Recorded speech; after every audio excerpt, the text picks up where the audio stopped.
I call the Monday, December 1st, 2025 meeting of the Louisa County Board of Supervisors to order. Mr. Barlow. I move that we convene in closed session pursuant to the following subsections of Virginia Code Section 2.2, 3711. 1, in accordance with Section 2.2, 3711A8, consultation with legal counsel employed or retained by a public body regarding specific legal matters requiring the provision of legal advice by such counsel. Second.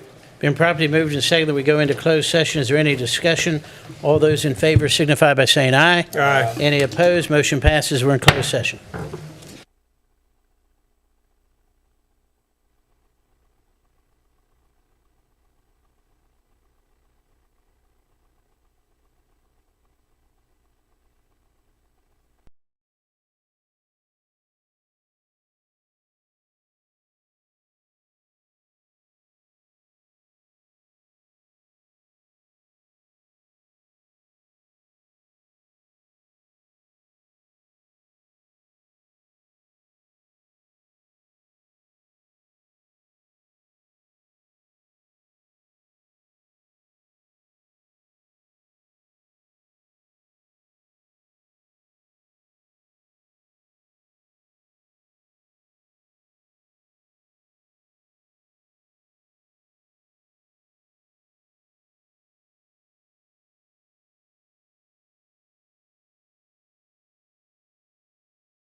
Aye. Any opposed?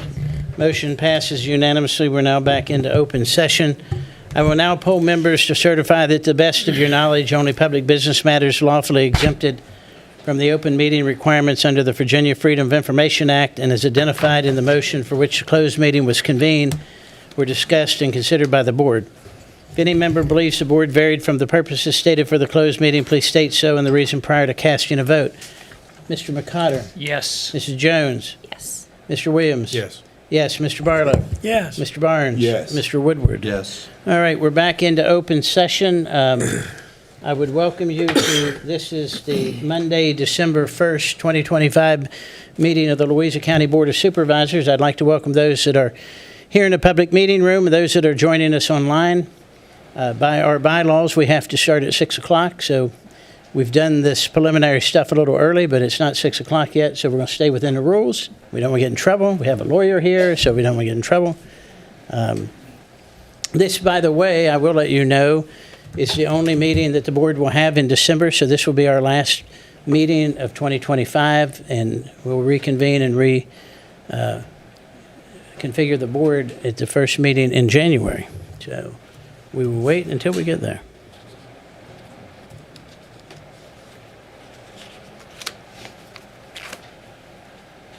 All right, now we're here.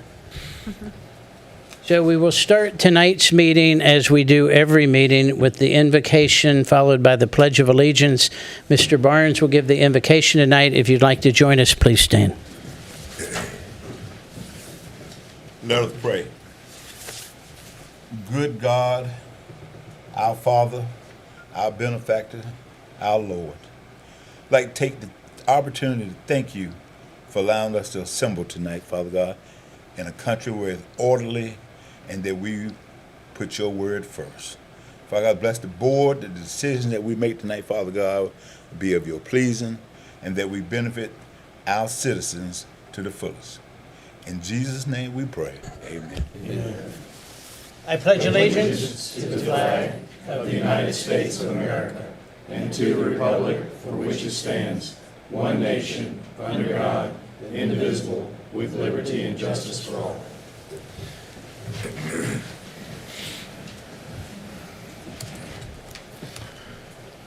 The first item of business is the adoption of the agenda. Second.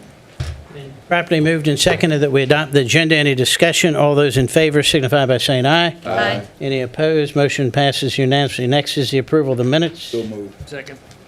Properly moved and seconded that we approve the minutes. Any discussion? All those in favor signify by saying aye. Aye.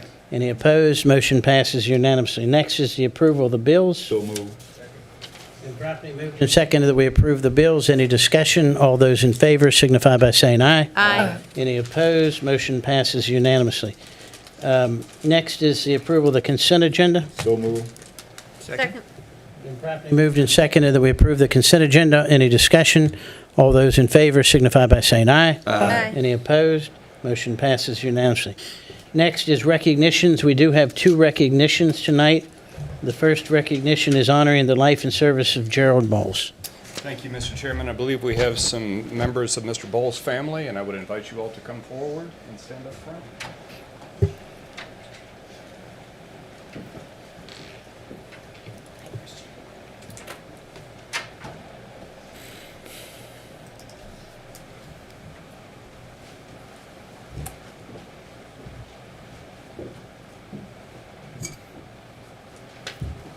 Mr. Chairman and members of the board, members of the public, this is a resolution posthumously honoring the life and service of Gerald Bowles.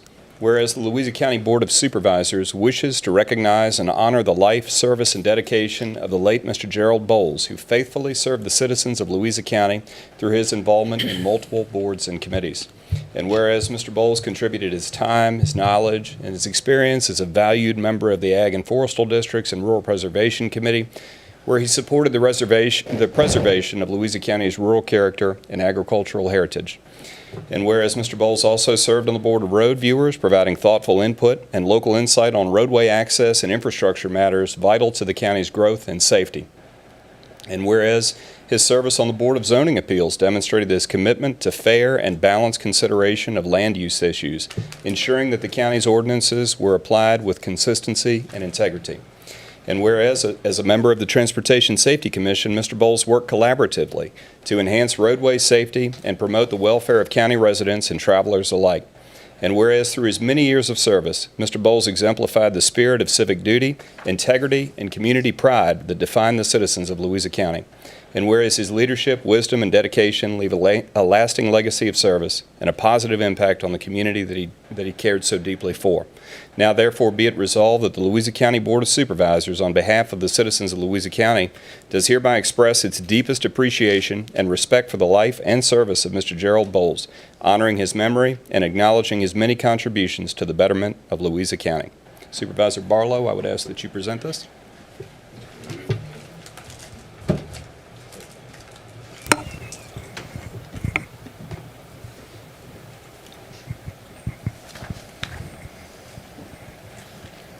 This is a true honor and one that I asked for. Gerald Bowles helped me tremendously. Ever since he was my go-to person, whenever I needed somebody to work on a committee, all I had to do was ask. And he was right there. We thought, probably to his detriment, we thought a lot alike.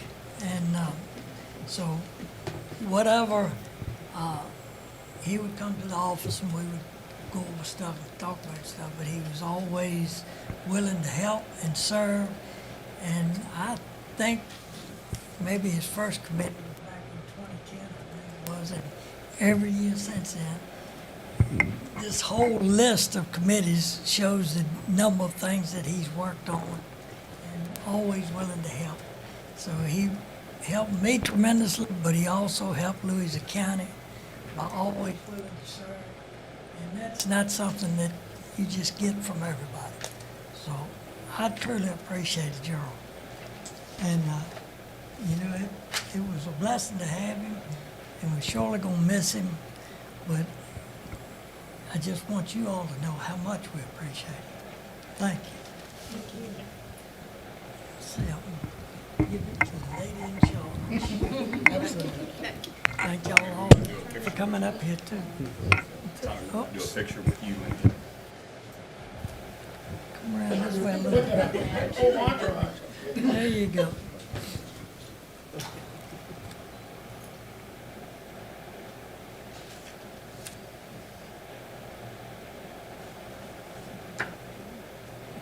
I broke it earlier today.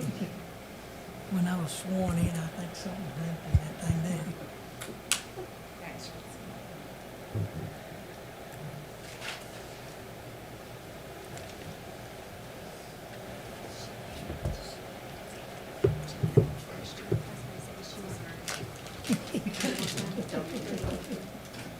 No, I broke it this morning. Thank you.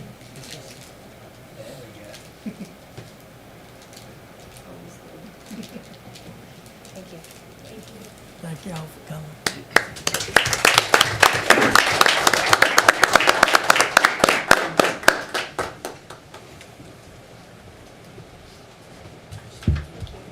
Thank you so much. Thank y'all.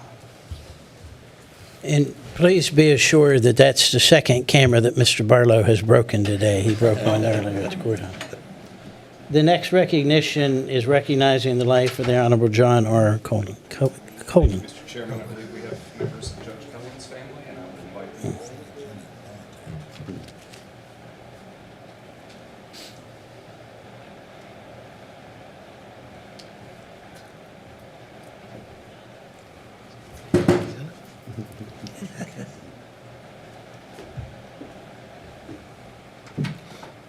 Mr. Chairman and members of the board, members of the public, this is a resolution posthumously recognizing the Honorable John R. Cullen.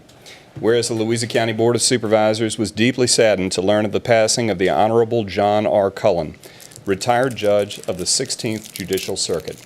And whereas Judge Cullen faithfully served the citizens of Louisa County and the Commonwealth of Virginia for 50 years with unwavering dedication. And whereas Judge Cullen began his legal career in Louisa County as a general practitioner, establishing a reputation as a skilled, ethical, and trusted attorney, earning the confidence of the citizens of Louisa County, who elected him to serve as the Commonwealth's attorney in 1984. And whereas in recognition of his exemplary performance, the General Assembly of Virginia elected Judge Cullen to serve as the judge of the 16th District Juvenile and Domestic Relations District Court beginning May the 1st, 1989, and subsequently elevated him to the Circuit Court bench on July the 1st of 1994. And whereas Judge Cullen served with distinction on the Circuit Court bench until his retirement on July 1st of 2008, after which he continued to serve the judiciary as a recalled judge, providing critical assistance to Louisa and surrounding courts in managing their increasing caseloads. And whereas throughout his distinguished career, Judge Cullen was admired for his keen intellect, curiosity about the law, gentlemanly demeanor, and unwavering commitment to fairness and justice for all. Now, therefore, be it resolved that the Louisa County Board of Supervisors does hereby recognize and honor the life, legacy, and outstanding service of the Honorable John R. Cullen, retired judge of the 16th Judicial Circuit, and expresses its deepest condolences to his friends, family, and colleagues. Chairman Adams.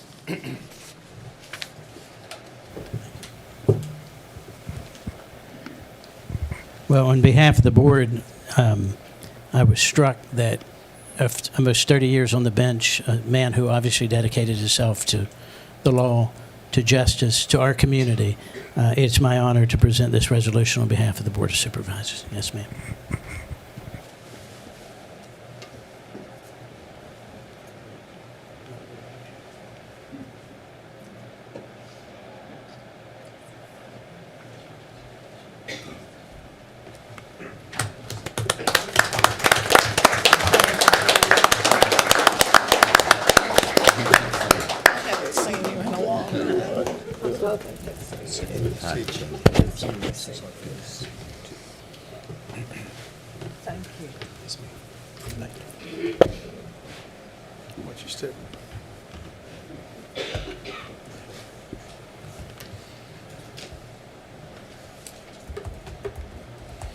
Next on the agenda is a public comment period.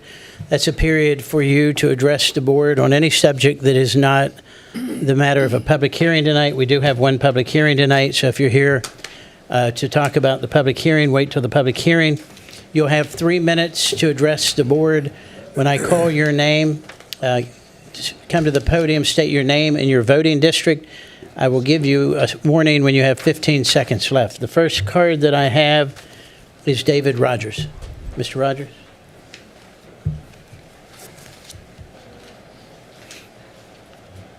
Good evening.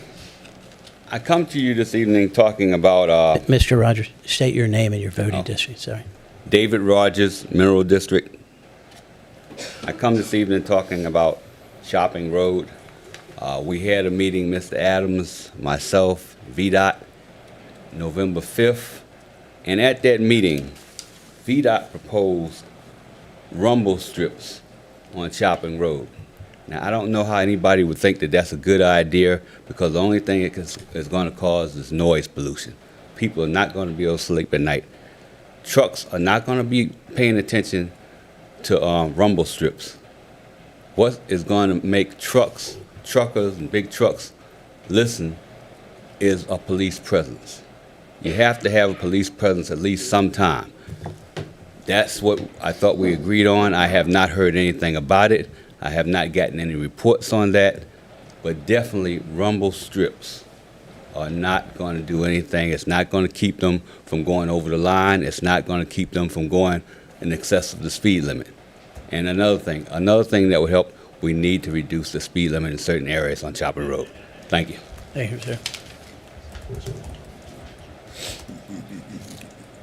Next card I have is Bob Babiak. Good evening, Mr. Chairman and the board. Bob Babiak, Green Springs District. I'd like to applaud the board and the county administration on conducting this comp plan survey, but also the special effort at getting the attendance or more feedback by not only the increased mailing opportunities, but also these planned town hall meetings that are coming up.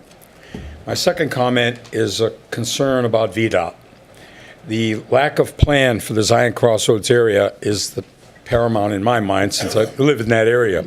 Several projects have been approved, but when they start being constructed, there's going to be traffic nightmares. And not only does it involve us, but all the recent construction and future construction at nearby Fluvanna County, just a mile down from the intersection of 250 and 15. The classic example is the Camp Creek Parkway Route 15 intersection, which the plan that was produced then was shot down by the public in general. We need a plan for that before that happens or construction starts to happen. Thank you. Thank you, sir. Next card I have is Lloyd Runnett.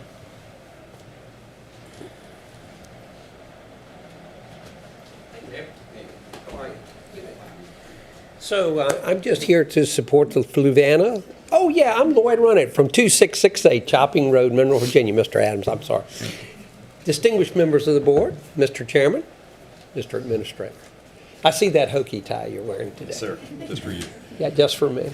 Hey, I'm just here to support the Fluvanna Louisa Housing Foundation. They are our partner, and they do fabulous work. You know, it's easy for me. We talk about the Resource Council being food, clothing, and essential services. And Kim and her team talk about being warm, safe, and dry. And I got to tell you, on that Maslow scale, that's important stuff, right? You know, that's important stuff. And so whatever you can do to support them, particularly what you have in plan, what's on the docket, I think is excellent. I think it would be really, really wonderful that that's an opportunity for you to support them in a way that the dollars go right back into every project they do. Because I work with them every day. We work with the same clients day in and day out. And it's important. And I think she does a great job, and their whole team. They're not a big team. They're like our little team. We're just little people with a lot of volunteers to do cool stuff. And if you can support them in a way that's meaningful, that helps them, I personally would appreciate it, and as the Executive Director of the Resource Council, would very much appreciate it. So thank you. And by the way, Chopping Road really is a mess. So I just want to share that with you. Okay. Thank you. I don't have any more cards. Is there anyone else that would wish to address the board during public comment? All right, seeing none, I'll close the public comment period. We'll move on to information discussion items. Our first presentation, which you've been talked about a lot tonight, Mr. Thornton, is the VDOT quarterly update. So I guess we're glad you're here. Mr. Chairman, members of the board, how are y'all tonight? Good, sir. I have a pretty short report, and please apologize for my voice. I'm recovering from a cold last week. So over the last few months, our crews have been working on getting our drainage replacement pipes done in advance of the 2026 paving schedule. The 2025 schedule has been completed, and we still do have some pavement markings yet to be done, but for the most part, the shoulder work and everything was done. The Route 15 paving project has been completed. It was certified complete last Tuesday. This completes that project that we started a while back. The price tag we've got on it is about $8.1 million was spent on that 15 corridor. The Hamilton Road Bridge on Wednesday, assuming the weather still works out, crews will be on site to assist with the environmental survey piece.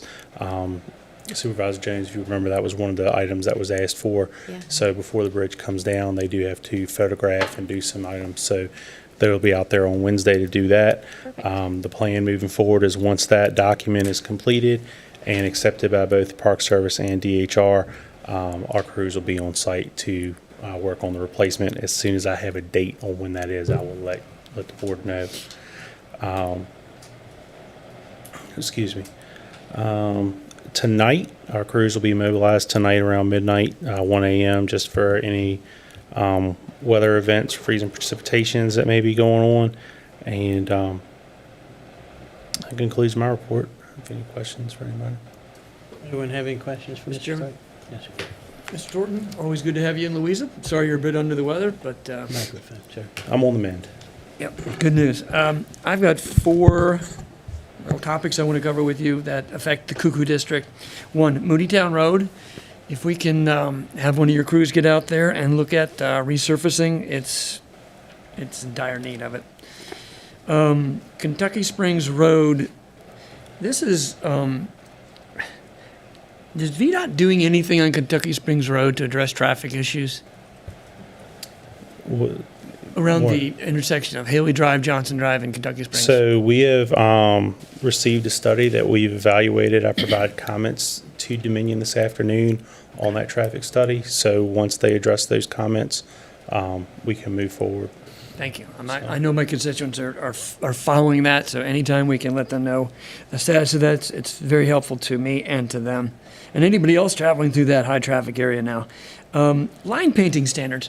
I noticed that we had some wonderful paving done in our district and in the Mineral District. And then we got it painted, and people drove over the lines, or the lines were done. I don't know how we determine whether the job is done up to state specs, but it's not good. So I don't know whether we're able to go back and try and get some money back for a job poorly done, or we can get the lines done. But I'm happy to, show you some of these areas, point them out, or just hear what VDOT has to say about that. And then lastly, Cedar Hill Road. As you know, I have a lot of constituents on there that have concerns about that road. And I did a deeper look at that. And while I understand we've done traffic studies and nothing is merited now, what is the process of getting at least a sign that says curve ahead? Like one of the signs that has an arrow on it, the orange and black signs? Because there's a number of areas, there's literally no signs on that road at all. So the curve ahead signs, those advisory signs are a result of safety studies or speed studies. I can have our crews look again and see if the signs are warranted, but they actually have ridden that road several times. Our district traffic engineers ridden the road, and if they didn't put anything up, they didn't feel like anything was warranted when they went through it. Okay. Well, let you and I talk about that after tonight at some point, see if Okay. there is something we can do. Thank All you. right. Thank you, Mr. Chairman. Anyone else? I just Mr. have a Barlow? comment. Back to the comment that was made about the rumble strips. I will have to say that having rumble strips in front of my house, they definitely add to noise pollution. I think that is taking a bad situation, making it worse. I wouldn't say anything normally, but in that, those things can be obnoxious.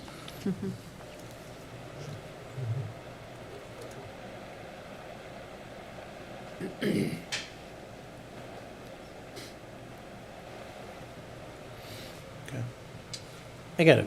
Anybody else? Couple of things, Mr. Thornton. First of all, I wanted to thank you. Mr. Rogers mentioned it for the meeting on November the 5th on Chopping Road.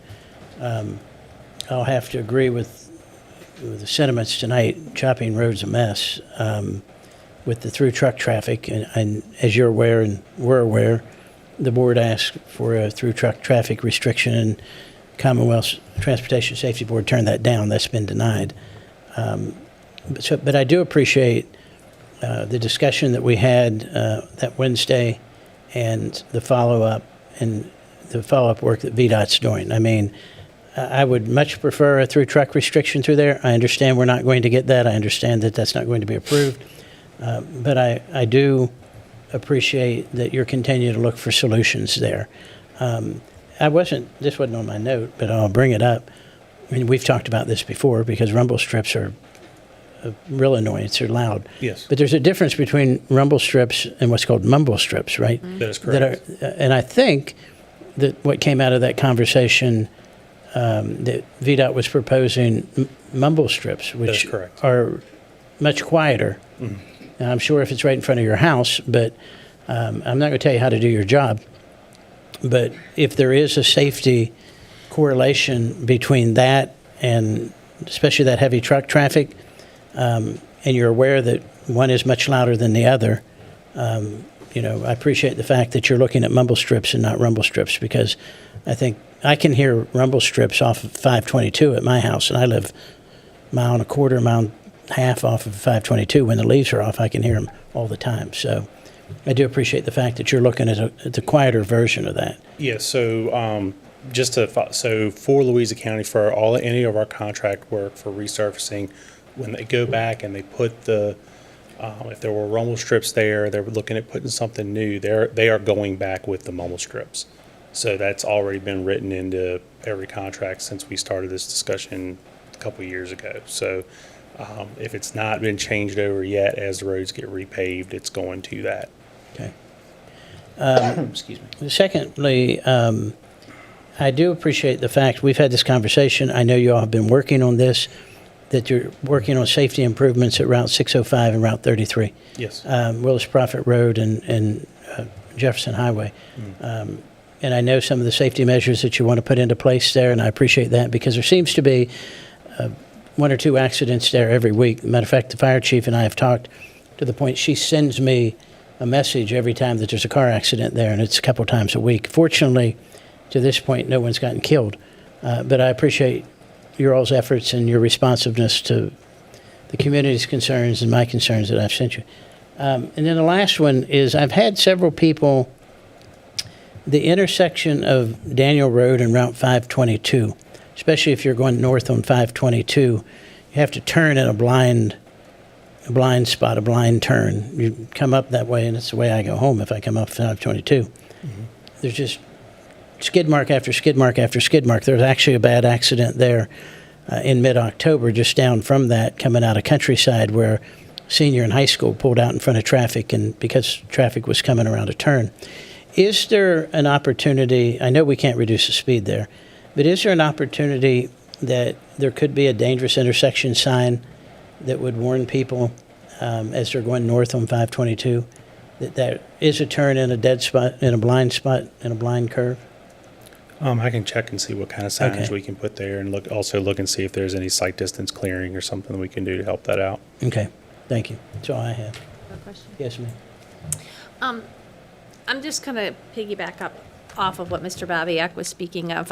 When the bow tie was decided not to move forward because of community, no support from the community, are there any plans or any thoughts to the future of the intersection at Zion's Crossroads coming out of the Walmart, Camp Creek area where there's a tremendous bottleneck right now? And when those apartments are built, the bottleneck is only going to continue to grow there. So we have had conversations with our district planning staff about that, to see what other options could be looked at. I know the last round of Smart Scale, when we were looking at applying for it, we were only basically looking at projects that we already had developed a plan for. Correct. So I know they are still continuing to look at that as far as what options are. Okay. I can ask and get back to you to see. Yeah, I'd love just to follow up on what options they are considering and Yes, ma'am. timelines and so forth. I appreciate it. Anything else?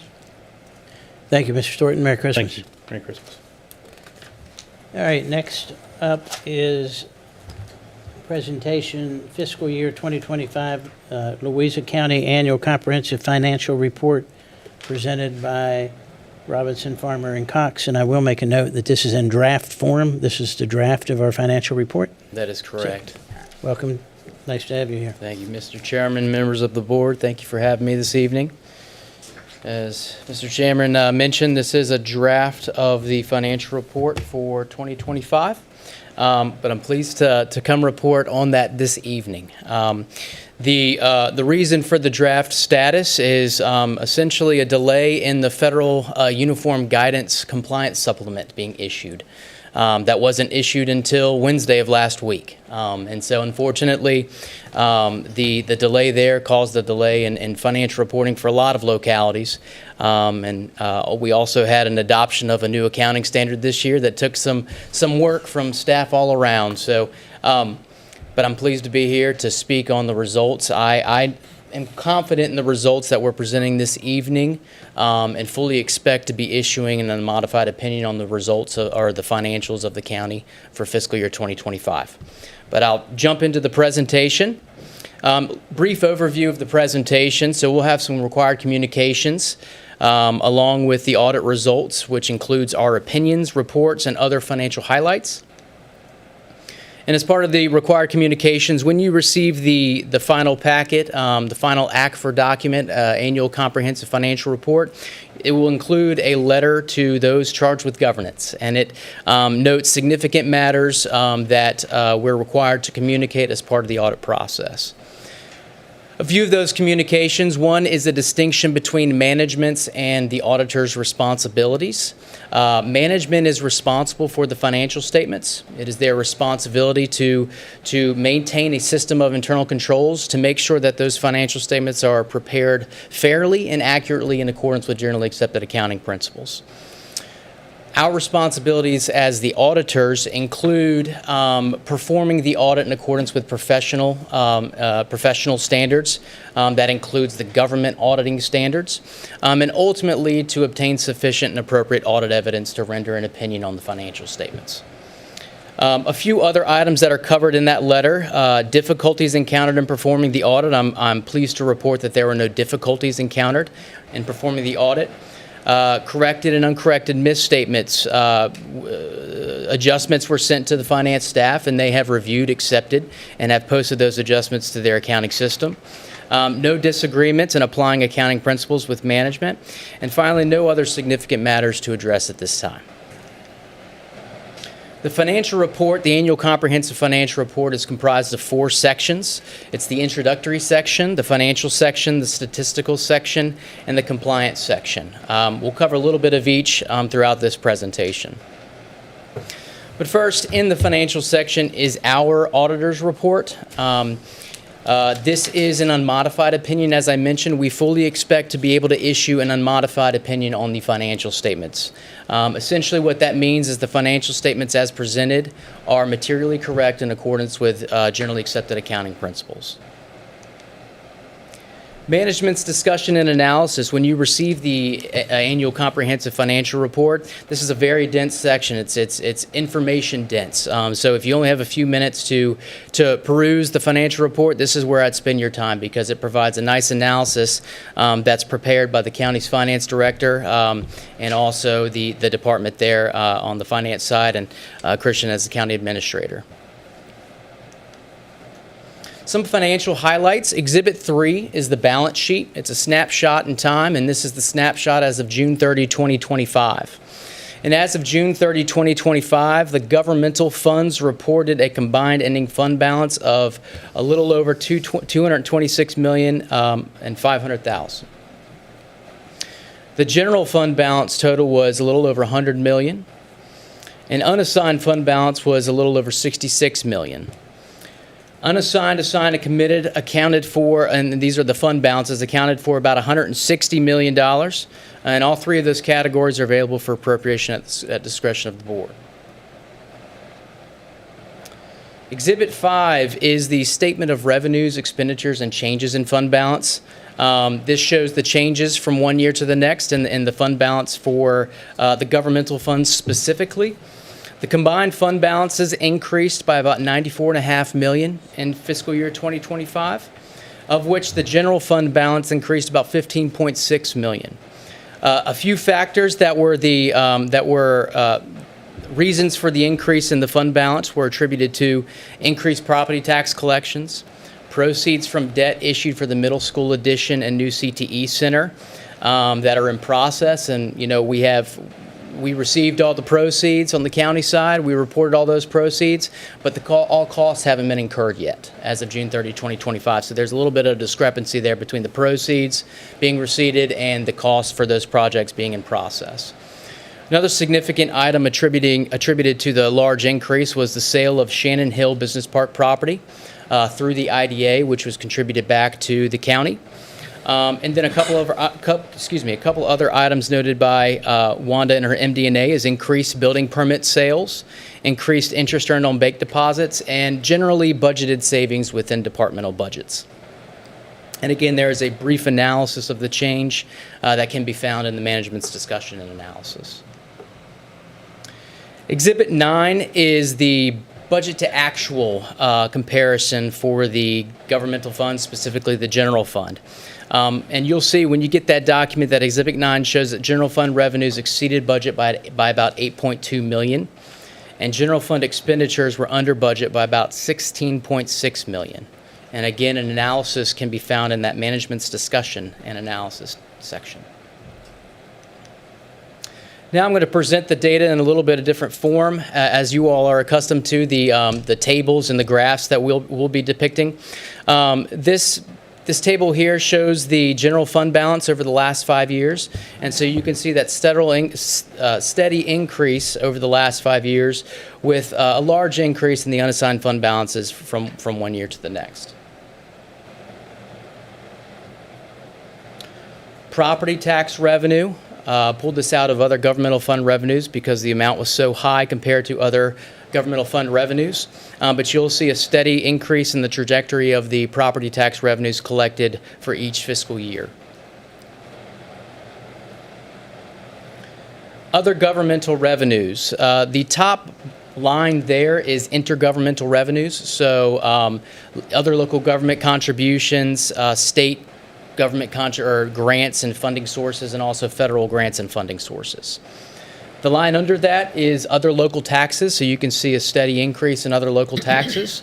And the brown line with the star that jumped quite considerably from 22 to 23 and then 24 and 25 is the use of money or earnings on investments of the county. There was quite a bit of proceeds that were received over the last couple of years that have been invested, and interest has accrued on those and have been earned on the funds sitting in those investments. So a pie chart of the governmental fund revenue just show the breakdown by percentage of the different revenue types. And I will say, I meant to address this on the prior slide too.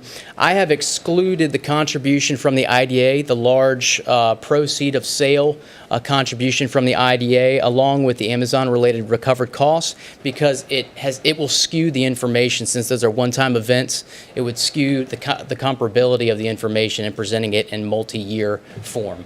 But without those pieces, you'll see that property taxes made up about 65% of the total governmental fund revenue, again excluding those two extraordinary items. And then intergovernmental revenue was about 13%, other local taxes right around 11%, and the remaining percentage is made up of those items listed up there: permits, privilege fees, licenses, charges for services, and so on and so forth. All right, governmental fund expenditures. You'll see the top line there is your education expenditures, and that is normally the largest expenditure type for any local government that you look at in the Commonwealth. Below that, you'll see public safety expenditures, and below that, you'll see health and welfare expenditures. Again, those are the three main expenditures in most governments that you'll come across in the Commonwealth. And presenting that, and again, a pie chart type of format, just to get a gist of the makeup of the expenditures for the governmental funds.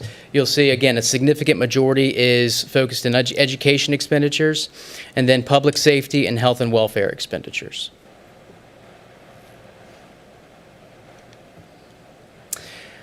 One of the last sections, or the third section of the annual comprehensive financial report, is the statistical section. It is worth your while to spend some time in this section. It provides some historical trend analysis, and instead of 5 years, it provides 10 years of information, and not only financial information, but also demographic information as well. So, good section to spend a little bit of time in.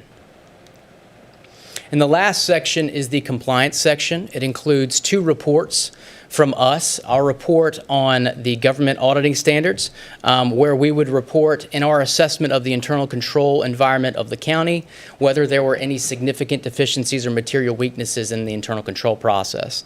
I'm pleased to report that we did not deem any deficiencies to be significant deficiencies or material weaknesses as part of our assessment of the internal control environment.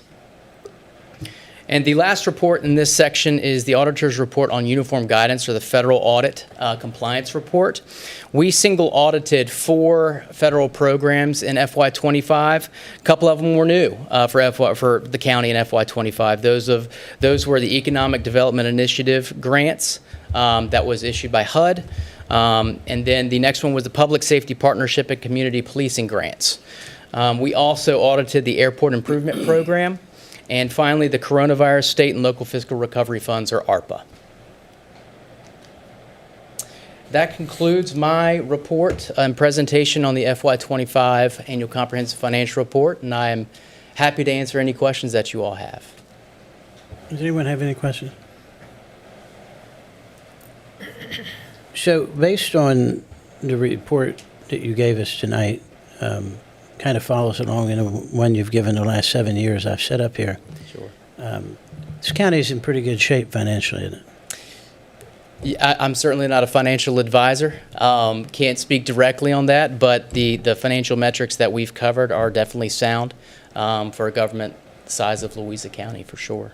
Well, I think that this would probably be an appropriate time for the board to recognize the fact that our Deputy County Administrator, Wanda Colvin, and her staff in finance are the ones who are the driving force behind this record keeping and accounting, and you do a fantastic job. So thank you.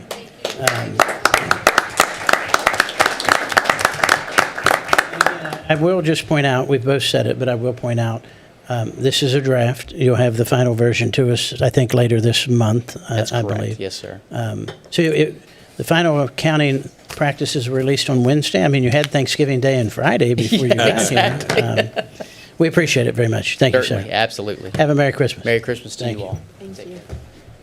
Next is a discussion on the comprehensive plan outreach, mailer, and public engagement strategy. Mr. Goodwin?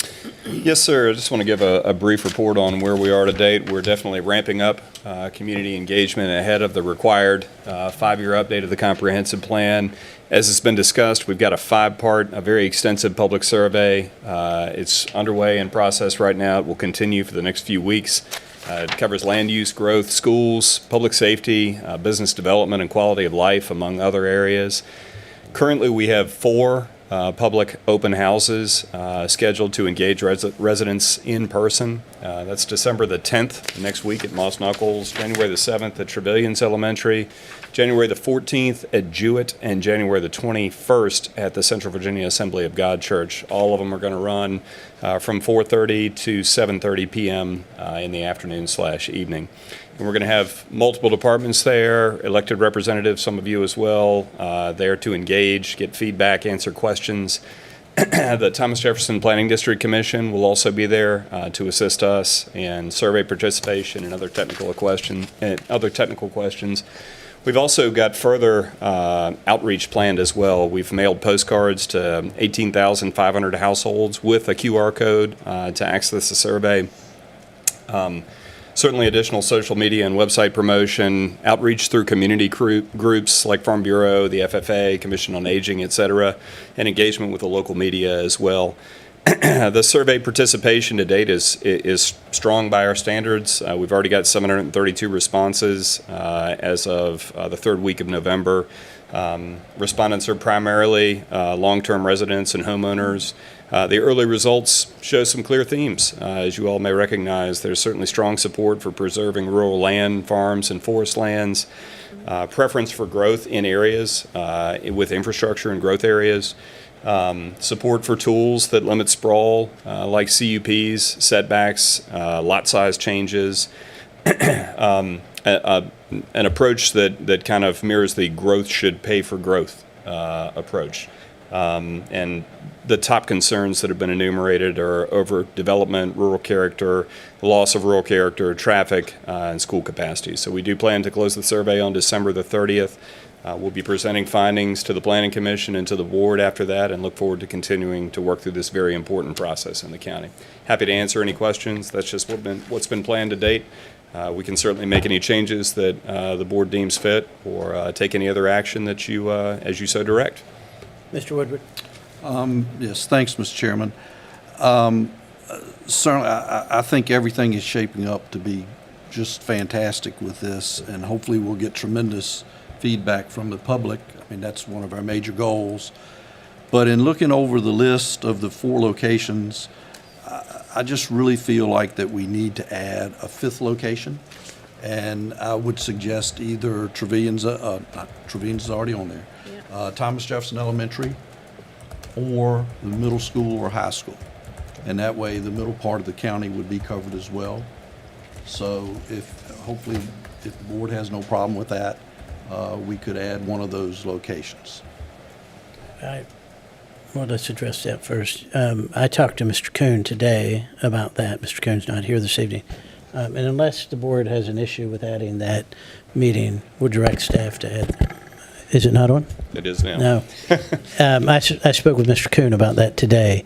And unless the board has an issue with adding that fifth meeting, we'll direct staff to add that fifth meeting at one of the preferred locations that Mr. Woodward mentioned. Sure. Mr. Barlow?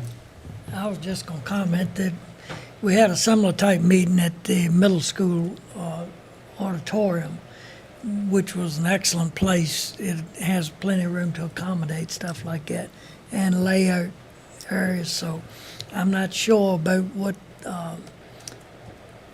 Thomas Jefferson has, but I do know the middle school has an excellent place. That'd be perfect.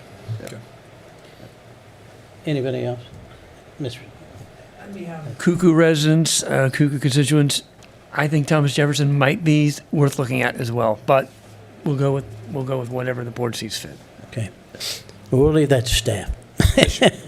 The other thing I would mention, and I talked to Mr. Kuhn about this today too, I talked to Mr. Straley, and Louisa County Public Schools has agreed to send an email with that QR code embedded in the email and a link to every email address that would be. So every household that has a student in Louisa County Public Schools, and I think that's important because one of the big parts of the comprehensive plan is schools and public facilities. So, all these things that we're doing, literally, if you have a mailing address in Louisa County, you're going to get a postcard that asks for you to participate.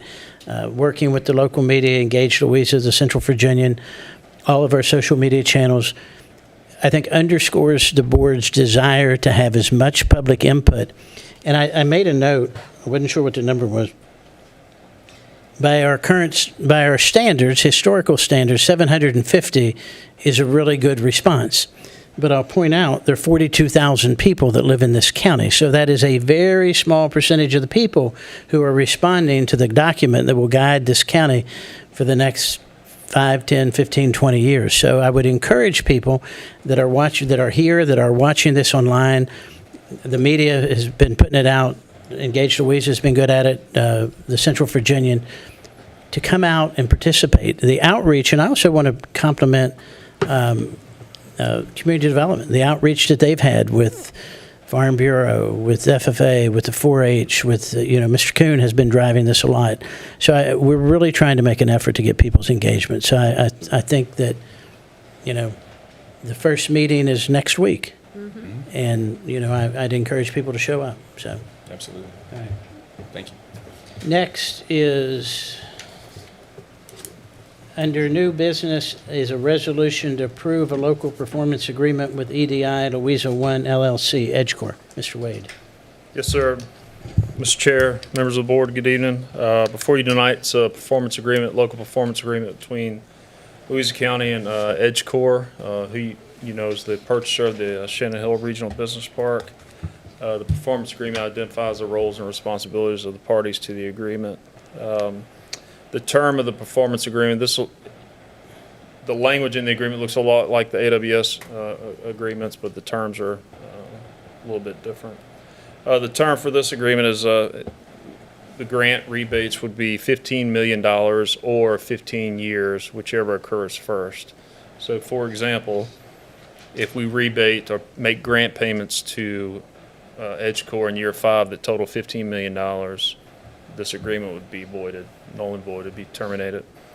Conversely, if we get to the end of the 15th year, which is 2041, and not all $15 million has been granted back to EdgeCorp, this agreement would terminate then as well. So whichever occurs first is the critical terminology there. The calculation for the grant payments are EdgeCorp is eligible for 15% of what they pay to the county in annual tax revenue. So for example, if they pay $100 in 2027, they get $15 back. That is the calculation for their eligible grant reimbursements on an annual basis. The county is obligated to pay those grants within 60 days of EdgeCorp paying their annual tax revenue. That's this week in the years going forward. So if they pay on December 5th, we'll make the grant payment via the IDA in the first quarter of the following year. And then the grant can be terminated based on those two time frames I mentioned before, $15 million or 15 years, whichever occurs first. There are no monies paid from the general fund in terms of grant payments. It all comes from what EdgeCorp pays in on an annual basis, and we grant back a portion of those funds. Legal has reviewed the agreement, and if you choose to approve it tonight, it's ready to be executed. That concludes my remarks. Happy to answer any questions. Any questions from Mr. Wade? Yes, ma'am. I just want to revisit something you just said, because I've had some constituents, in my district reach out to me today. The money that we are going to be allocating back to them is not coming from the general fund and is not coming from taxpayers. This is revenue coming in directly from EdgeCorp, correct? That's correct. Okay, just wanted to make that clear. I appreciate Mr. Wade going back to EdgeCorp, and they have, I found in here where they have put in the recitals that what they plan, what they will employ are the closed loop cooling systems. So they voluntarily just went ahead and put that in there, which I think was their intent anyway. So with that, I think they're showing good faith in what they're proposing to do. That's an important point. Would you explain why that's an important point? I don't want to put you on the spot, but Yes, their technology is not water intensive like some other data centers that you would see. So they charge the building one time, and then they use a closed loop chiller system to cool the building perpetually.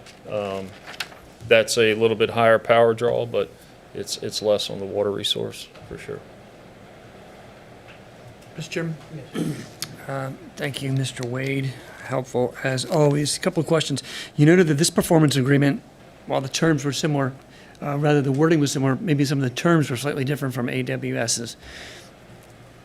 Maybe explain what some of the differences are. Are we still giving them the same tax rate on data center equipment as we're giving AWS? Yeah, a couple things. Good question. So, first of all, there was no cap on the amount of grant payments AWS was able to get over a 15-year period. So that's a primary big difference. EdgeCorp is $15 million, and that's it. On the business personal property rate for computer equipment, that is across the board for all data centers that we know of today or any that may come down the road. We have to apply that tax rate equally across the board for data center developers. Can we ever change that rate, or are we limited by the performance agreement to that rate, period? You could certainly change the rate. In the AWS performance agreement, there's a clause that we would equalize. So if you change it, we would have to, the grant would increase by the difference. That clause does not exist in this agreement. So. What about the depreciation? Is it similar to what we're offering, what we offered to Amazon? Depreciation. Exact same. Okay. Exact same. Okay.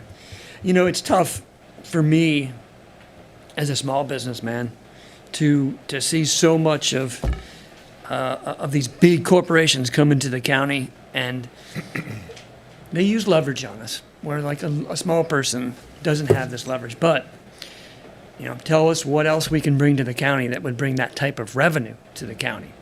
So I feel like, if we're learning how to do business with billionaires, little Louisa County. And I wanted to thank you for everything that you're doing to steer us in the right direction here. And I feel like we're learning our lessons from the initial performance agreement to this one. Thank you. I appreciate that.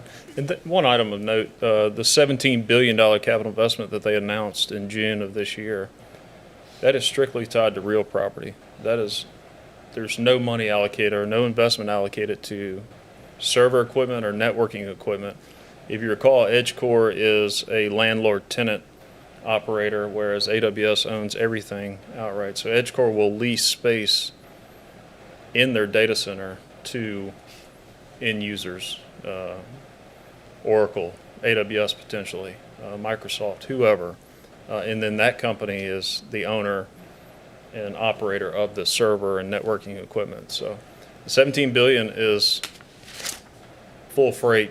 And, we've heard some in the past, what about tax exempt government entities? What about banks that don't have to pay taxes? EdgeCore's investment is 100% related to real property, which will be taxed because they will own it outright. If the tenants of the building are tax exempt entities, then, they're not subject to this agreement because EdgeCore does not own that equipment. Does that make sense? It does, but I want a point of clarification.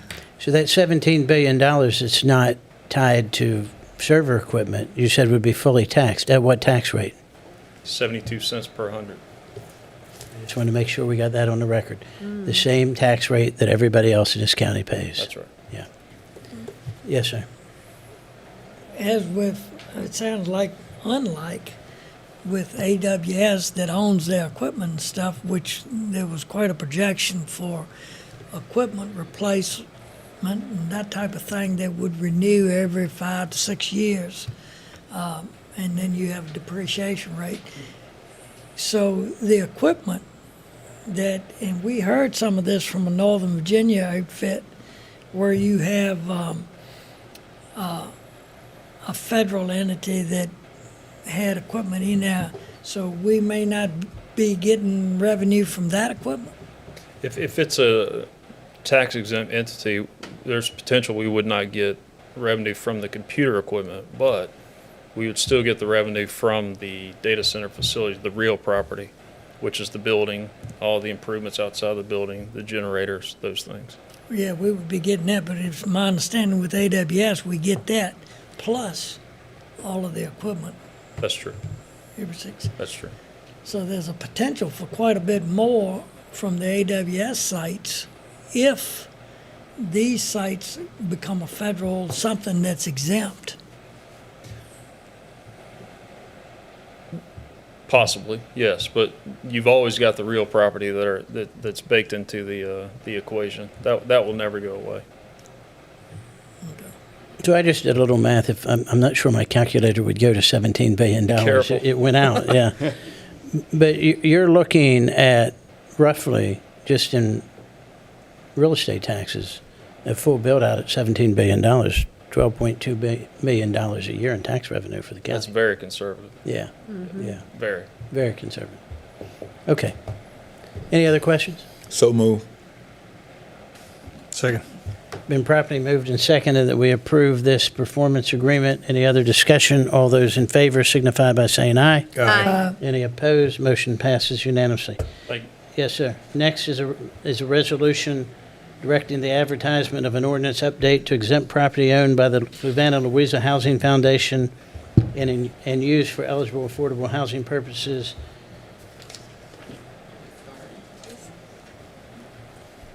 Good evening, Mr. Chairman and members of the board. As you mentioned, this is a resolution directing the advertisement of an ordinance update to exempt properties owned by the Fluvanna Louisa Housing Foundation from taxation. And just a little background, the foundation provides affordable rental units to low-income tenants meeting income eligibility requirements, as well as other services, including but not limited to financial and education services. The foundation is a nonprofit organization. It qualifies as a public charity under 509A1, and that's a type of tax-exempt organization under the 501c3. The subject property is used for rental for the tenants meeting the income eligibility requirements, and the proceeds from the rent are used for overhead, administrative costs, and they just go towards back to serving the community. I move we direct the advertisement of the ordinance. Second. Been properly moved and seconded that we direct the advertisement of this ordinance. All those in favor signify by saying aye. Aye. Any opposed? Motion passes unanimously. Thank you, Ms. Hahn. Merry Christmas. Next is a resolution authorizing a budget supplement to Holly Grove Volunteer Fire Department for additional costs related to concrete pad repair and replacement capital project. Ms. Colvin. Yes, Chairman and members of the board. This is a request. Holly Grove Fire Department was approved for a capital project to repair the concrete pads in front of their bay doors. Once the contractor started, they found that additional soil removal and stone replacement was needed. And so additional funds of $11,369 are needed to complete the project. Right now, they're kind of at a halt for the project till they can get the additional funds. I do have some contingency funds that could cover this, so it would be a budget transfer if you approved it. So moved. Moved and seconded, we approve this budget supplement. Any other discussion? All those in favor signify by saying aye. Aye. Any opposed? Motion passes unanimously. Next is a resolution authorizing a budget transfer to the fire apparatus replacement capital project. Ms. Coleman. Yes. In the 26 capital project, we had $1.5 million set aside for a new ladder truck. Once we put it out and started looking at pricing, the ladder truck's actually $1,987,310. We do have funding and projects that are completed and in contingencies that could cover it. So this is a request to move money around between the projects that are completed that we had some savings in 26, as well as use the last of the contingency funds I have to do the ladder truck. So moved. Second.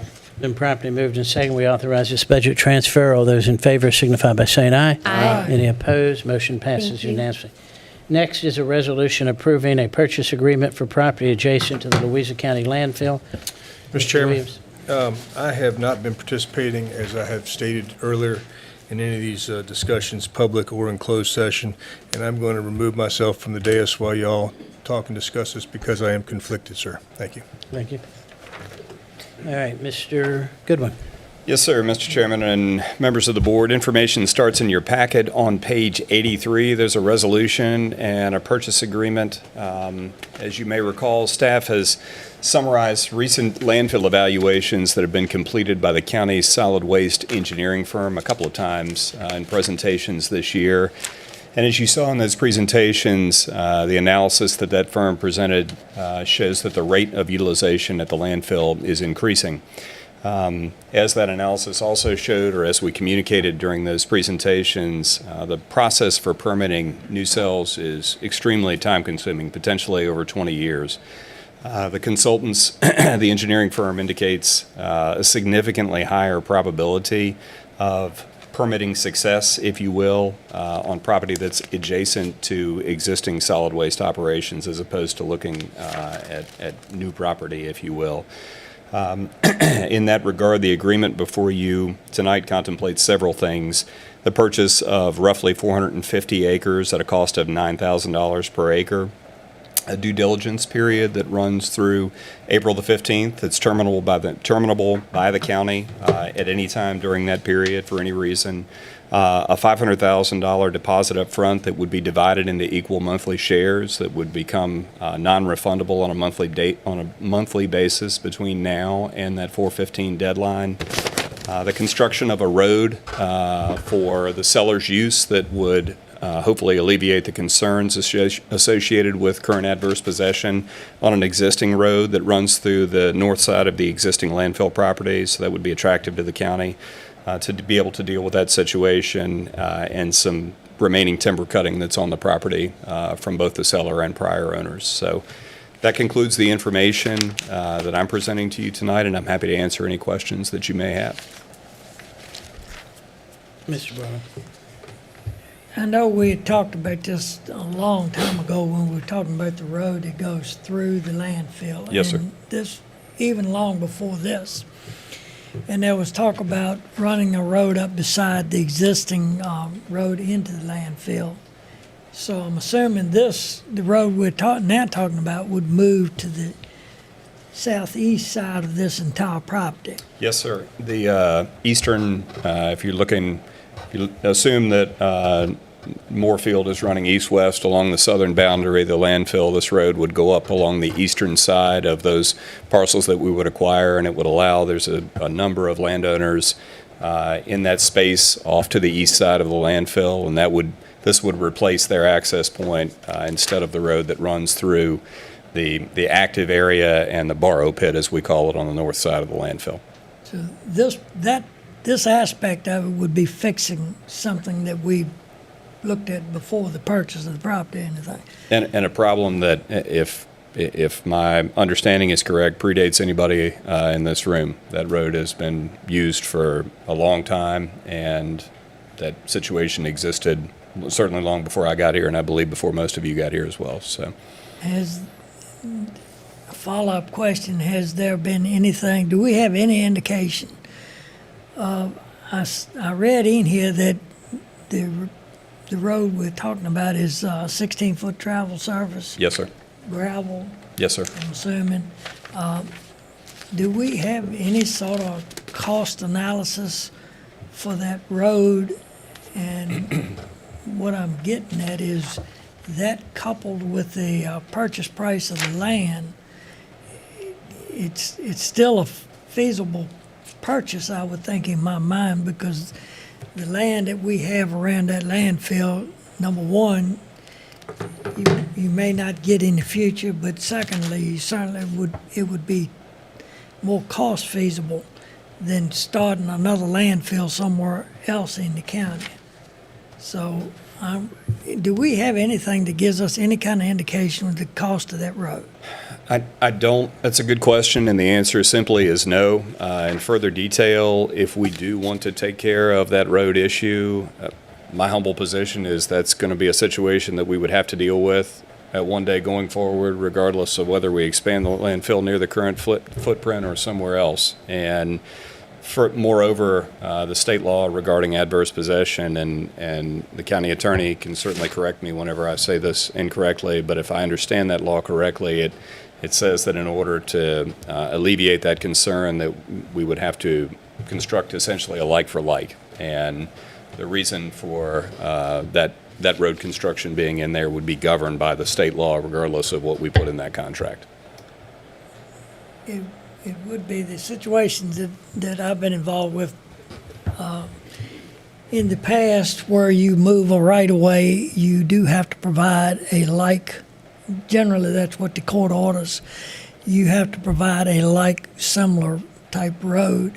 And I don't know what exists there now, but there's no stipulation. I did see in there where it did say gravel and 16 feet of travel surface.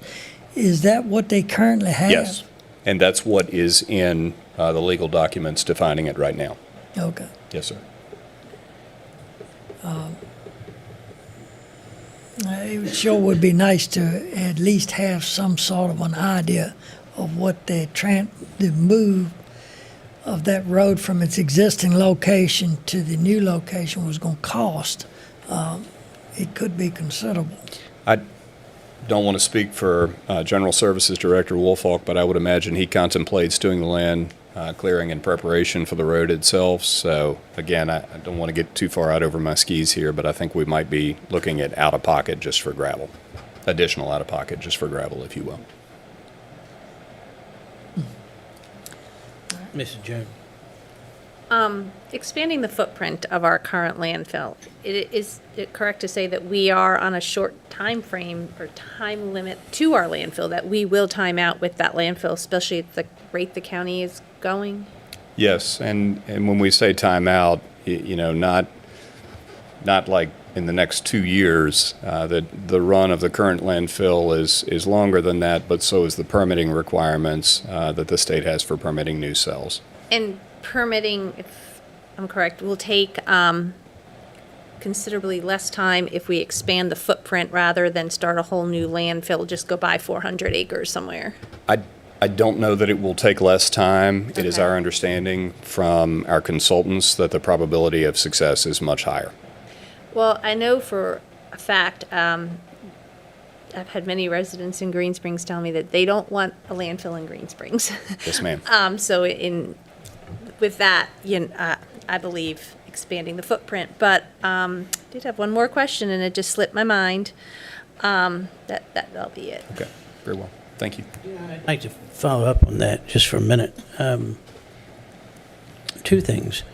One, from what I remember from discussions that our consultants tell us, that the permitting timeline for a new landfill is somewhere between 20 and 25 years. So regardless of what we do today, it's 20 to 25 years. Yes, sir. I won't even be on the board then. I don't know if you will be. Before it would ever be permitted. Yes, sir. The second thing is that our odds, I'm not going to give the percentage that I remember, but go way up, and you mentioned this, because it's adjacent to the current landfill. But Mrs. Jones makes a good point.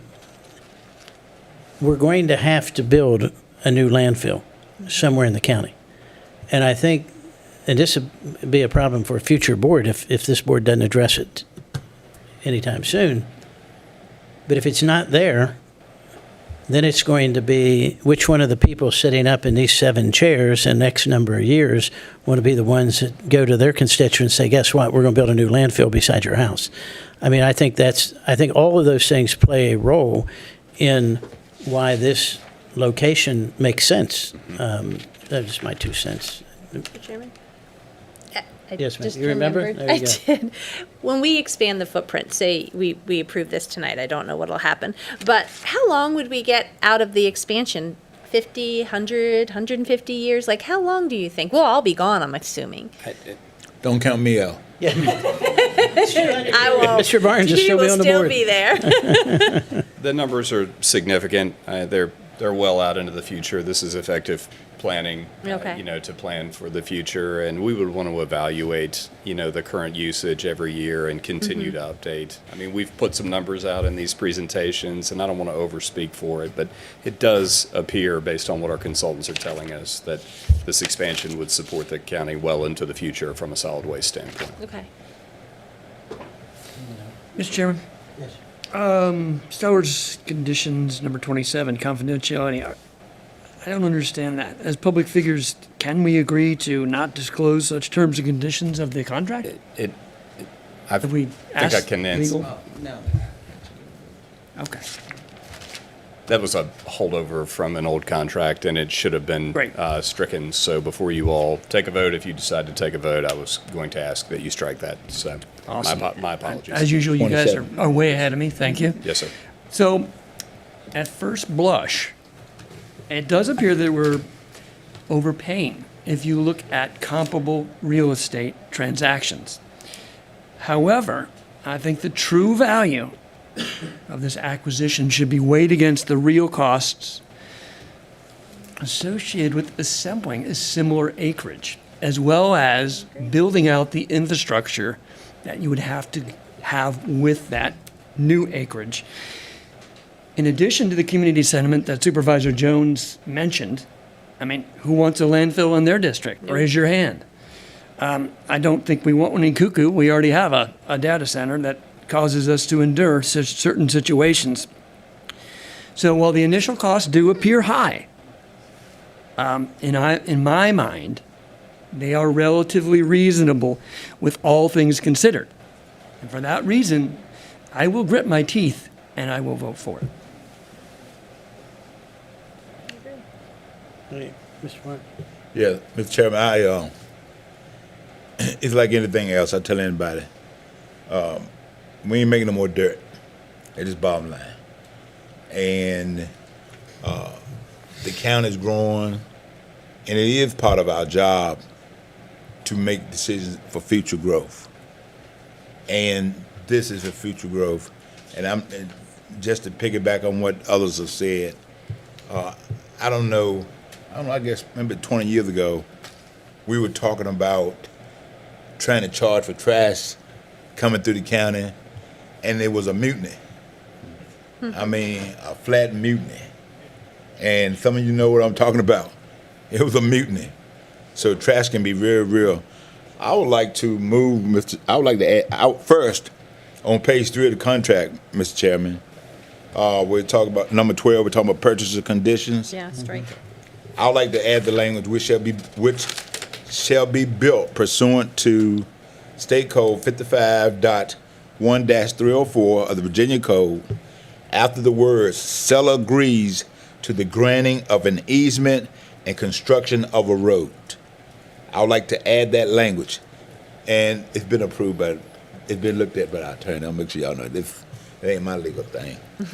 And then delete the next phrase, 16 feet in width passable to tractor trailer and two-wheel drive vehicular traffic. I want to delete that, okay? After the word construction shall occur, delete the language within 12 months of the closing called for herein, and replace with the language at the discretion of the Board of Supervisors. Okay.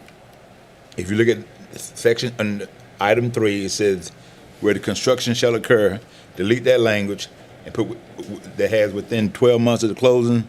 We'll replace that language with at the discretion of the Board of Supervisors. And then secondly, we would delete the section that said confidentiality. Yeah. We would delete that. Section 27. Section 27. That's my motion, Mr. Chairman. I'll second that. Mr. Chair. We moved and seconded for the amendment, but we still have discussion. Yes, sir. I just wanted to say Mr. Woodward. briefly. Mr. Woodward. Yes, sir. Microphone. I just wanted to say, I don't disagree with what's been said up here tonight on this subject. I have some real problems with what's been presented and how we're going about this.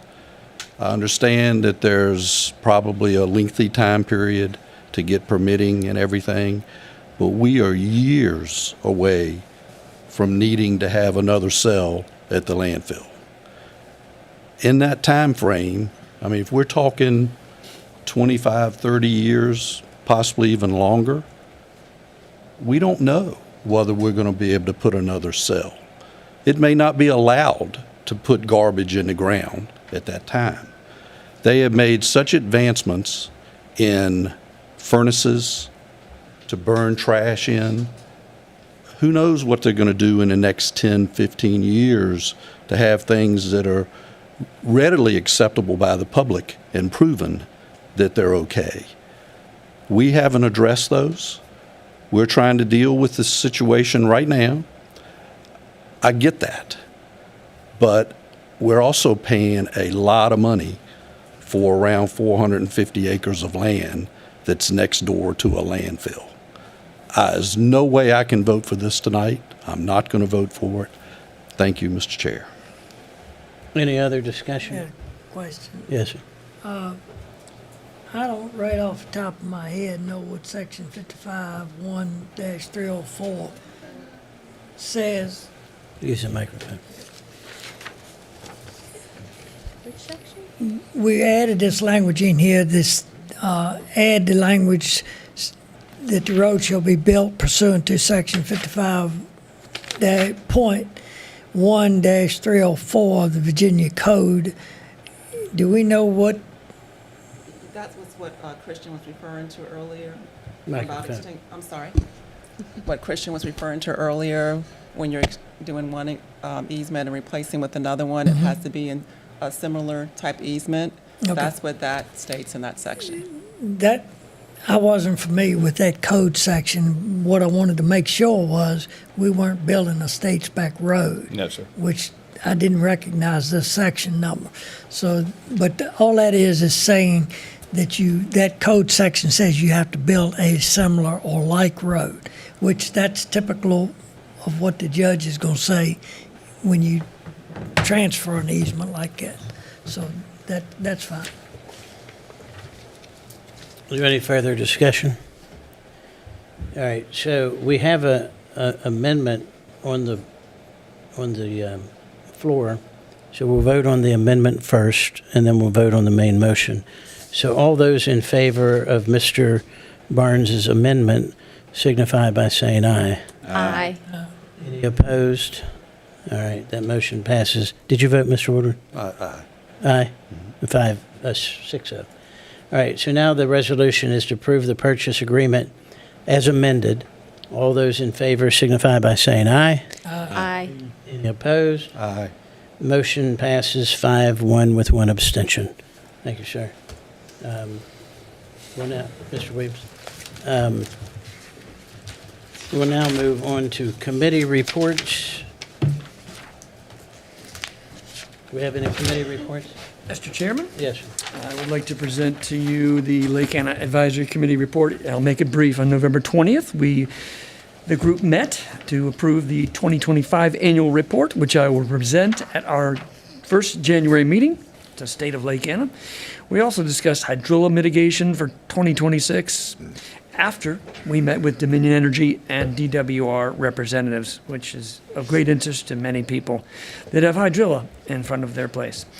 I would also like to announce that the Lake Anna Advisory Committee won one of the AWS Rappahannock Community Fund grants. And we are in a great debt to Barbara Akins, who was the grant writer for that, who was also assisted by our staff and government liaison Administrator Goodwin. So that will help us greatly with buoy maintenance.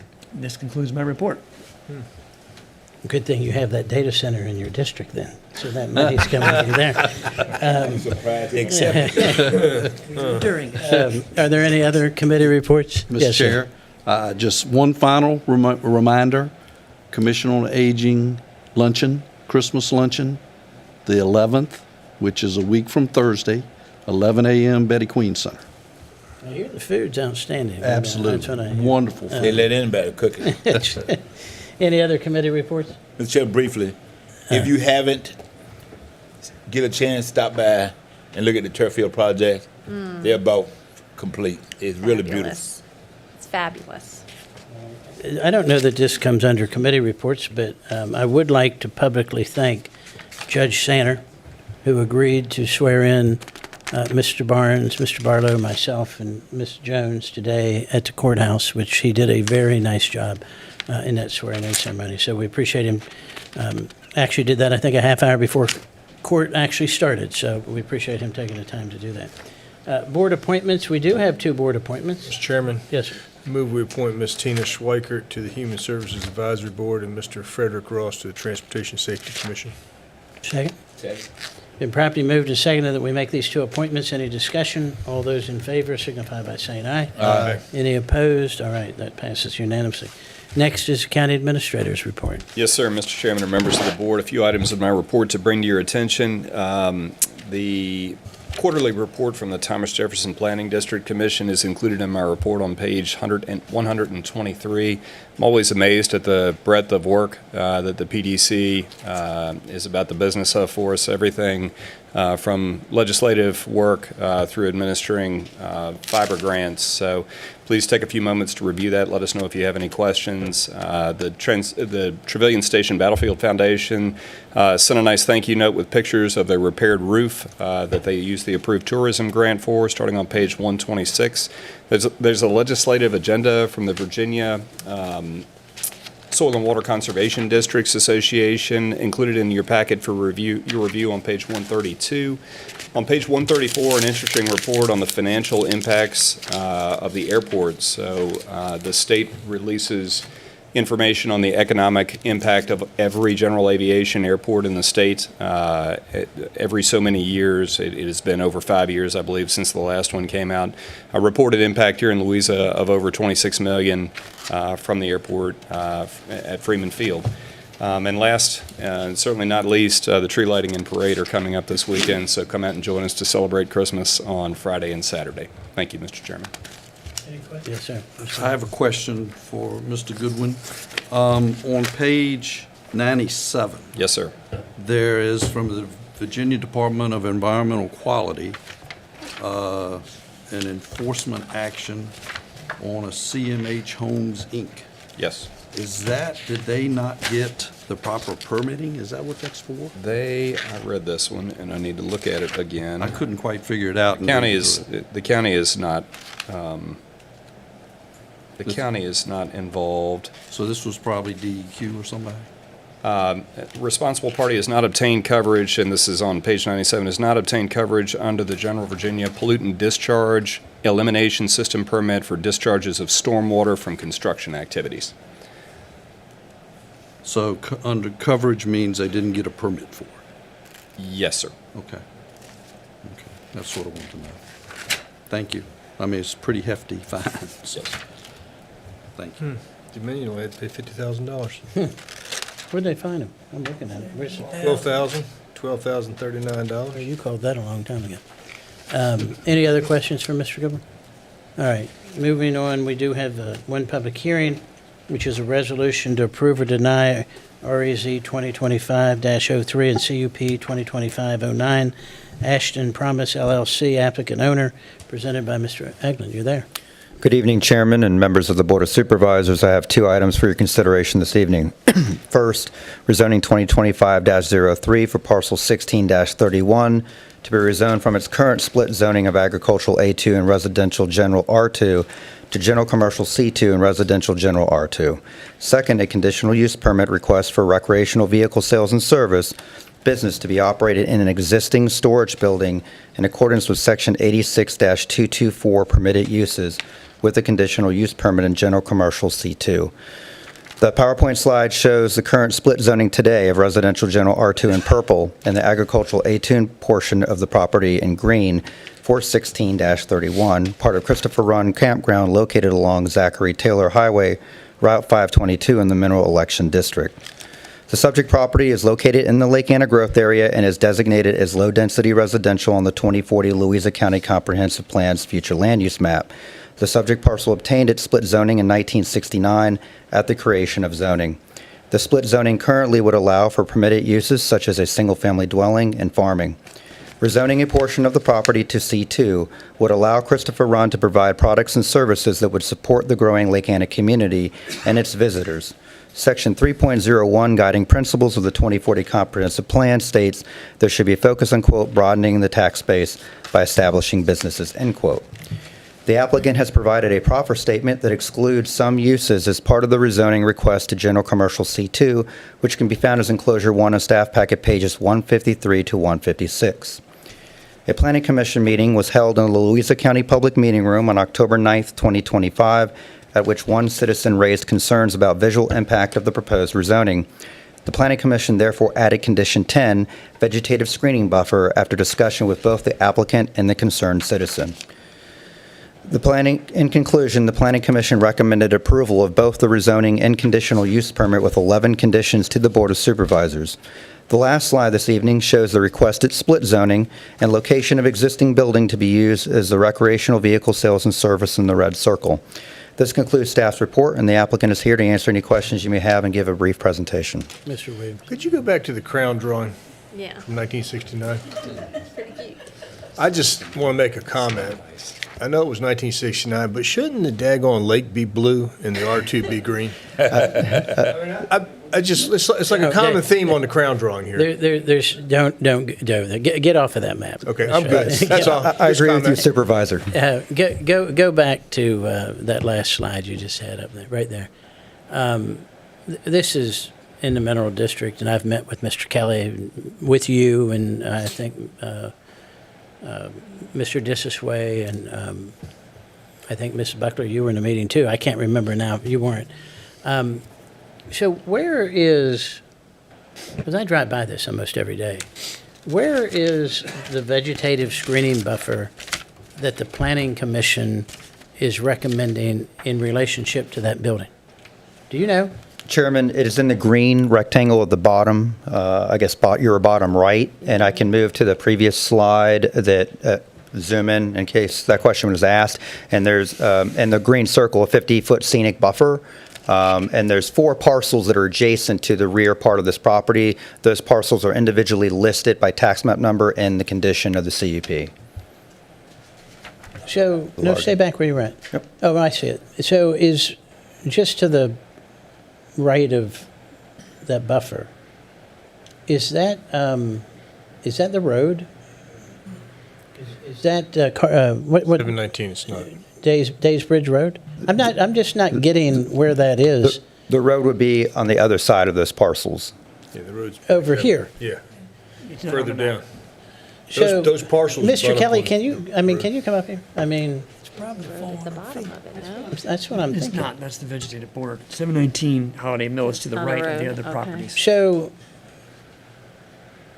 how far is that recommended buffer? And if you're fine with it, I'm fine, but I don't want you to spend money that you don't have to spend. But how far is that recommended buffer from that building? Is that clear? And where are people viewing it from? So the 50-foot buffer from the building is not seen. That's built already. I don't know what the actual dimensions are or distance from there to the building, but it's probably a pretty good ways away. So I think you might have just answered my question, Mr. Eglin. So is the Planning Commission asking him to plant an additional buffer or just maintaining that 50-foot buffer? After a concern expressed from an adjacent property owner, the Planning Commission was looking to eliminate any concern there could be by requiring a 50-foot. The current code would require a vegetated buffer between the C2 portion of the property and the two properties at the intersection of that road and 522, but there would be no vegetative buffer requirement for the R2 portion in the north. Essentially, only the bottom portion would be required to have a vegetative screening buffer if Christopher was to apply for a site plan. So I'll cut to the chase. Are you all right with that, Mr. Kelly, or does that create an undue burden? The 50-foot buffer was fine with Mr. Wynn, who brought up the thing. The part that I messed up on was I said just do 50-foot all the way across. The two parcels, Ashton Promise and Mansfield, I own as well. So I kind of bit myself in the foot by doing 50-foot all the way through there. It was easier just to leave it at the 30-foot, which is, I think, what I have to leave because the other ones are R2, which is fine either way. I mean, So you're okay with what came from I'm the okay Planning with that Commission? too, Okay, so, I don't yeah. want to That's confuse not the wrong. issue, but okay, that's fine. Is this planted or existing? it's already existing. We got timber there now. So is that sufficient to leave this existing? Or are they saying you have to plant one? Existing vegetative buffer would be sufficient. Okay, good. If it was to be diseased or damaged, it would have to be replaced. Yes, sir. When this went through the planning commission, then I never heard the existing house that he was talking about buffering is closer to 719, is a right good ways away from that buffer. Would you estimate 400 feet? Probably, since I don't know a whole lot about his parcel, I know he's not too far off the highway, The 719. it's the 19 Right. side. So it's whichever with that. I mean, I don't want to disturb anybody with that way. If it's, I mean, 50 feet is basically 2 trees wide, 3 trees wide. I see what you're saying. So between the C2 parcel and the first two parcels there, you're the owner of those first two parcels. So you're buffering from yourself. I am buffering for myself with that. That was a mistake on my end, which it is what it is on that. If I We have can to go correct through with it here it's tonight fine. if you want to. I would probably fix that if I could. As well as he We also, can fix that. that's fine. I appreciate Have the it. ability to fix As that. well as he did say that like that's his residence. His residence is actually not on that parcel. His residence is further up 719. He might own some of that, but I'm saying his actual personal residence is not there as well. How so deep are those lots? I don't know that either. About, any idea? Got the tax parcel. 300, 400 feet? I'd say something. I mean, they're not super tiny. I'd say 300-400 I feet. want to be cognizant that both your neighbor and you are constituents of mine, and I don't want to impose any, what's the word, unsightly viewshed on your neighbor, but with the existing vegetation that's there and where your neighbor's located, I mean, gosh, I don't know that you can even see that building from there. And the code doesn't require a buffer. Is that right, Tom? The bottom, adjacent to his parcels on the far right, he would be required to have a vegetative buffer if it went through commercial rezoning, if it went through a commercial site plan. Because it's up against C2. residential. And I can show you that code section. So 86-230 requires a 30-foot setback adjacent to agricultural residentially zoned property, of which 25 feet would be a vegetative buffer. So the answer is a 25-foot buffer would be required between your property and your other property within that 30-foot setback. But that's by that's by code, Correct. not by conditional use permit. Correct, sir. That's by, okay. I also, when I did the C2R2 split, I tried to put it in the very center of his parcel and my parcel, so it wouldn't be me building on top of him, and he wouldn't feel like I'm building on top of him. So that was another reason why I tried to help with that situation of putting the area there. Besides, the landscape isn't the best either. Anybody else have any questions of Mr. Kelly? Anybody have any questions, Mr. Egan? Thank you, sir. I'll open the public hearing. Is there anyone here that would wish to address the board on this rezoning? All right, seeing none, I'll close the public hearing, come back to the board. Again, I can't make the motion, but this is in the district that I represent. I have no issue. Mr. Kelly and staff have worked quite a bit to get this done. But Can I help you? I would like some help in a minute. But I'd also, if the board is agreeable to, that we would strike the conditional use Can I help you with number that? 10. Yes. I move we approve the CUP, deleting the requirement number 10, CUP REZ 2025-03 and CUP 2025-09, striking number 10, which requires additional vegetative screening. Been properly moved and second that we approve this rezoning and this CUP. Any further discussion? All Chairman. those in favor signify. Chairman, if I may, the applicants requested one small change to the proffer. They accidentally removed recreational vehicle sales and service from the uses that are allowed to apply for CUP, which is what we're doing tonight. They would just like permission to add that back in. All right. Deleting 10 and adding that use back in. Concur. All right, so Thank you, Chairman. that's been added. Thank you, sir. Any further discussion? All those in favor signify by saying aye. Aye. Any opposed? Motion passes unanimously. So moved. And before we adjourn, again, this is our last meeting of the year, so we would like to wish everyone a Merry Christmas. All those in favor signify by saying aye. Aye. Any Merry opposed? Meeting Christmas. adjourned.